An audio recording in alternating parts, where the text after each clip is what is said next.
Python is a simple yet powerful programming language known for its easy-to-read syntax and clean code.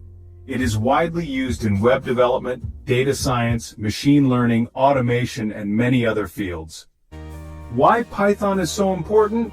Well, let's see. Python is simple and easy, which means Python has an easy-to-read and write syntax. Python is a multi-purpose language, which means it is used in web development, data science, machine learning, automation, game development, etc. Python is open source and free, which means it is available for free and anyone can use it.